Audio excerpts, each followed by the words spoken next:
to another video. We're finalizing everything on the car. As you just saw, I got everything bolted back on and permanently installed. Everything's looking pretty good. The last of the stuff showed up. We got the Link ECU plug and play for JZX90. Brenna's going to install that, and we're going to upgrade this manual boost controller to a Mac valve. And we got a bunch of vibrant goodies for the new catch can install. Some fittings, lines. This is the catch can that was on it before, very tiny. We got this used vibrant, I believe this is a looks like they're 1.5 liter catch can, maybe 2, I don't remember exactly the capacities of all of them. I know there's 3 different sizes. And then we got these Radium fittings. These are pretty sweet. This will make the catch can install much easier. Basically, these go into the valve cover, and depending on what JZ you have will determine which fittings you use. These are the 1JZ non-VVTi exhaust, and the one in my hand is 1JZ 2JZ intake, excluding 2JZ GE VVTi. So there's 4 different variations that are available for these fittings. Just make sure you get the correct ones for your JZ platform. And basically you pull out these barb fittings that are press fit into the valve cover, and these just press into it, and they're pretty cool. I believe they're double O-ring, and you can take the snap ring off and this slides off, and yeah, and they swivel around. So I'll probably install them facing backwards and run the lines across. We're going to move this overflow for the coolant, probably mount it right here, because this line's going to come across, dip down, and straight into the coolant overflow. And then this is actually, I believe, already loose. But going to mount the catch can in that location, and going to have to trim this, cut this out some, and drop it down low enough. It'll be below the engine bay, I guess, the opening, but it'll be easy to drain the bottom of the catch can. But we just need to make sure that the top of it will fit underneath the hood, because it is quite tall. But probably gonna have to modify the bracket. But yeah, this is the last of the stuff that needs to happen to finish the car, and I think Brennan will probably finish the rest of it here in the next couple of days, and we can take it to the dyno and get it tuned. So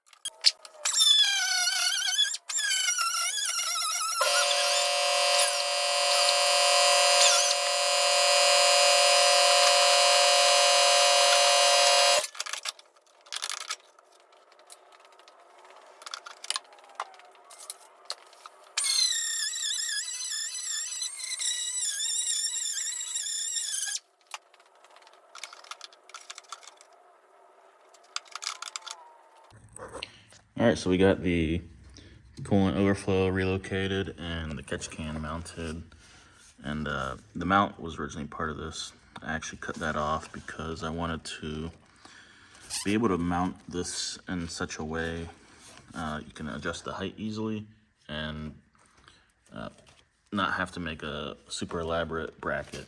And what I did was cut some 4-inch tubes, since this is 4-inch, and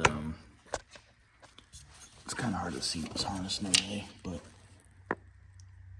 welded it on the end of the bracket so I can hose clamp. Kind of similar to this, but it fits the catch can super nice. And This is 4-port catch can from Vibrant. They do sell a 2-port, where it's 2 ports in, and the filter is super low profile. It's basically recessed into the cap. But this is a used catch can that they got for a pretty good deal, so we made do and got these Vibrant catch can breather filters and just put them on some AN fittings. So it actually kind of looks pretty cool. And I went ahead, pulled the fittings out of the valve covers. This one was just a rubber grommet with a one-way check valve. That one came out pretty easy. And then this one, you just kind of get some vice grips, grip it real good, and then just kind of work it back and forth and tap it with a hammer as you're wiggling it back and forth, and that'll come right out. So now I want to show you guys how these work. So this is intake. Let's do the exhaust side first.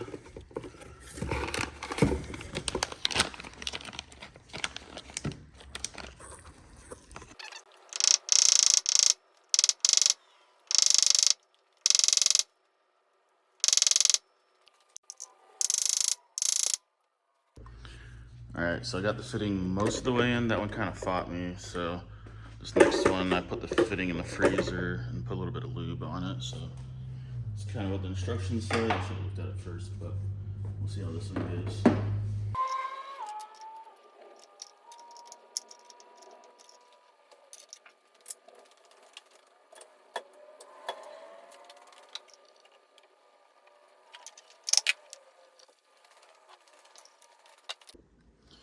Alright, so I wasn't able to get the side in the car, so I removed the valve cover, froze this, and lubed it per Radium's recommendation, so should be able to get it in now.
Alright, so we got both fittings in, valve cover installed back on. I'm gonna go over here and put a fitting on and get these lines started.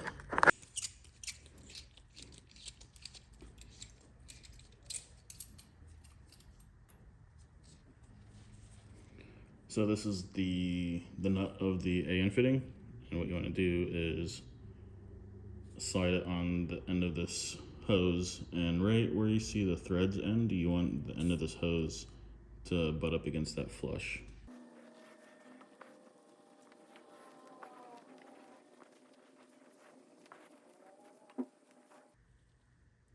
Just like that. Once you get that nut seated,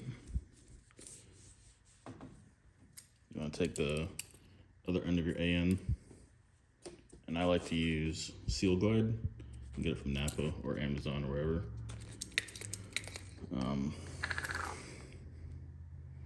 Put some on there. This is gonna help get the hose to get on the fitting all the way.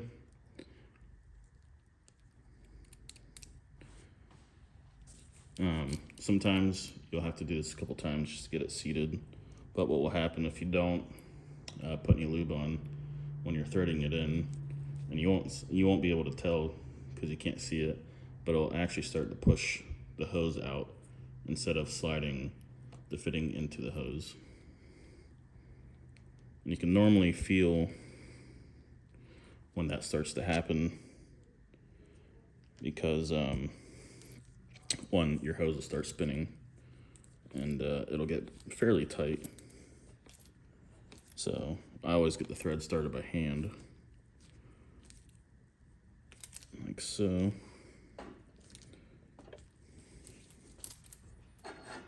Get your soft jaws so they don't scratch up your fittings.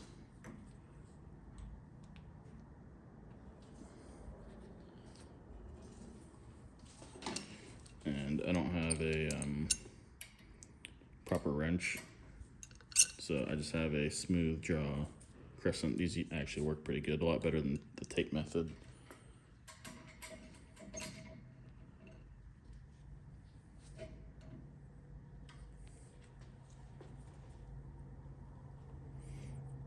And one way to minimize scratching your fittings, just don't take the wrench off, just leave it and do one smooth circular motion.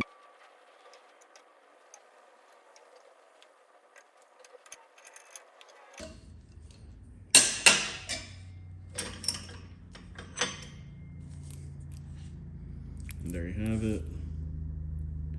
Got the flats lined up too. You can see some of the seal glide came out. That's fine, you can just wipe it off. But yeah, there's the start of our catch can breather lines.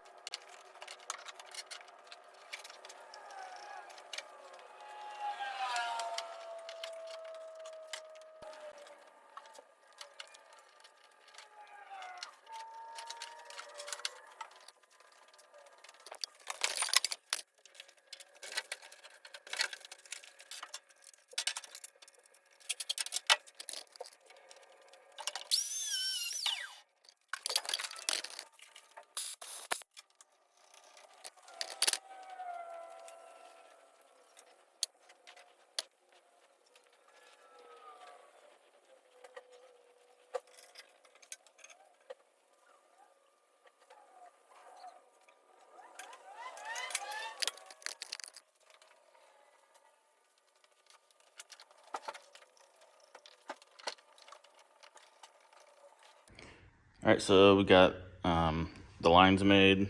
Both of those are done. I pulled the catch can out because I had super long bolts holding it in. I wanted to shorten those up, but I also wanted to show this bracket that I made. So that was the other end that was part of this, and this is where it was. You can't really tell where I cut it except these two little spots, but the rest of it I was able to polish out. And yeah, I just smoothed out the cut on here, welded some tube, smoothed it out, deburred it all nice, and then hose clamped it on. And then it just kind of drops down in here. Harness is in the way.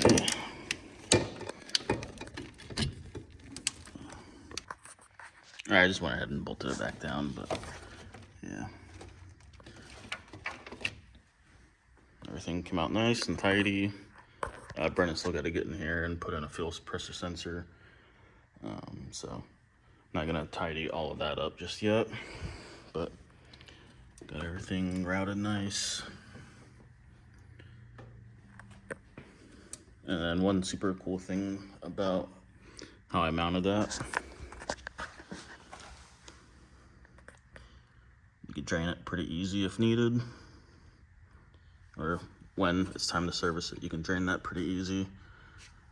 Good clearance from the wheel. So this wasn't exactly how I planned on ending this video. I really wanted to get you guys some sound clips and dyno tuning action of the car. Unfortunately, we ordered the wrong ECU for the application.